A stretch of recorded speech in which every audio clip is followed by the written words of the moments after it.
Salut les entrepreneurs ambitieux, aujourd'hui j'ai une nouvelle vidéo à vous partager et cela concerne les mentions obligatoires qui doivent apparaître sur vos factures. Alors faisons le point aujourd'hui dans cette vidéo. À tout de suite.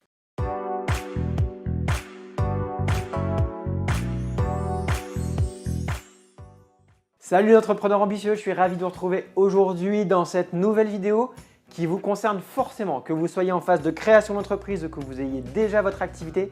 Cette vidéo est très importante, c'est pourquoi je souhaite réellement vous la partager aujourd'hui. Et pourquoi est-elle si importante à mes yeux? C'est tout simplement parce que si vous êtes entrepreneur, vous faites des factures que vous envoyez à vos clients et ces factures doivent contenir des mentions obligatoires. Si elles sont absentes de vos factures, vous risquez des pénalités plutôt inutiles et assez lourdes. Mais avant de commencer cette vidéo, je me présente très brièvement pour ceux qui découvrent notre chaîne, qui découvrent nos vidéos et je vous souhaite la bienvenue parmi nous. Si vous avez des questions, vous pouvez utiliser l'espace commentaire sous la vidéo, sous chacune des vidéos pour que je puisse répondre à vos questions précises. Et puisque vous nous découvrez, je vous invite immédiatement à vous abonner à la chaîne pour ne rien rater de tous mes conseils car je vous partage chaque mardi, chaque vendredi des nouvelles vidéos, des nouveaux conseils. Je réponds à des problématiques que vous me posez, que mes clients me posent puisque j'accompagne aujourd'hui près de 700 entrepreneurs au quotidien dans toutes leurs problématiques. Et donc c'est en rencontrant ces problématiques que je vous partage des vidéos chaque mardi et chaque vendredi. Alors abonnez-vous à la chaîne pour ne rien rater de tous mes conseils. Et puisque vous découvrez notre chaîne, je vous invite également à aller visiter le site internet grégoryprouveau.com pour répondre à quelques questions qui vont me permettre de bien identifier votre profil d'entrepreneur et donc de vous communiquer par la suite tous mes guides gratuits qui répondent à vos problématiques. Mais vous pourrez également participer prochainement à mes séminaires en ligne. Mais revenons au sujet du jour qui concerne donc les mentions obligatoires qui doivent apparaître sur chacune de vos factures. Tout d'abord, il existe des informations générales. Ça, je pense que tout le monde sera averti pour bien indiquer toutes ces informations. D'identifier d'abord qui est la société qui facture, donc votre société. Quelle société est facturée? Quelle est la date de la facture? Quel est le numéro de la facture? Quelle est la prestation réalisée? Quel est le montant hors taxe? Quel est le montant de TVA? Quel est le montant de TTC? Je pense que ces informations, vous savez déjà les exploiter, les indiquer sur vos factures. Je reviens juste brièvement sur un des éléments que je viens de citer. Il s'agit du numéro de la facture.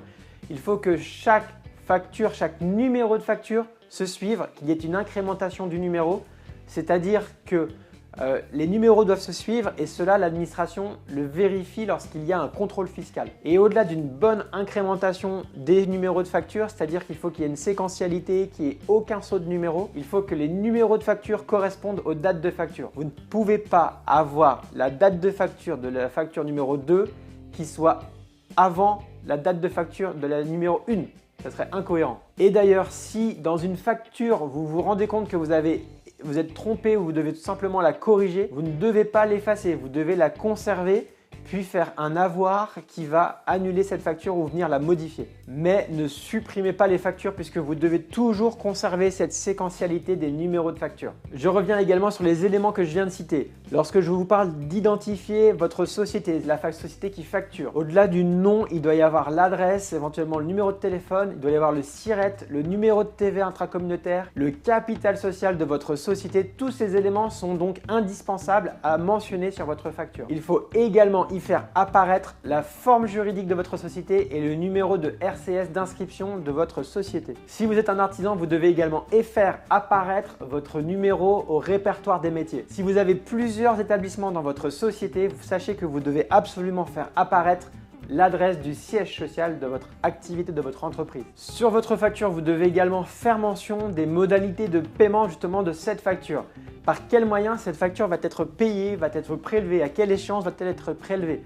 Mais vous devez également faire mention des taux d'intérêt pour le retard de paiement de votre facturation. Et à ce sujet, il y a une mention bien précise à faire apparaître. Si vous avez des questions à ce sujet, n'hésitez pas à me poser la question pour que je vous la définisse précisément. Toutes ces informations sont donc essentielles à faire apparaître sur votre facture. Sinon, vous risquez des sanctions, comme je vous disais, inutiles et même coûteuses. Car si l'une de ces informations manque sur votre facture, vous vous exposez à des sanctions pénales, mais également une sanction financière qui peut aller jusqu'à 75 000 € d'amende. Vous vous exposez également à une amende fiscale de 15 € par mention manquante et par facture dans la limite d'un quart du montant des factures. Il est donc très facile d'éviter de ce risque pénal, ce risque financier, ce risque fiscal en faisant apparaître toutes ces mentions sur votre facture. Alors vérifiez que toutes ces mentions apparaissent, sinon corrigez vos factures sans attendre et avant de les envoyer à vos clients. Je vous remercie pour votre attention. Cette vidéo était pour moi très importante car elle vous permet donc de réduire un risque, d'effacer un risque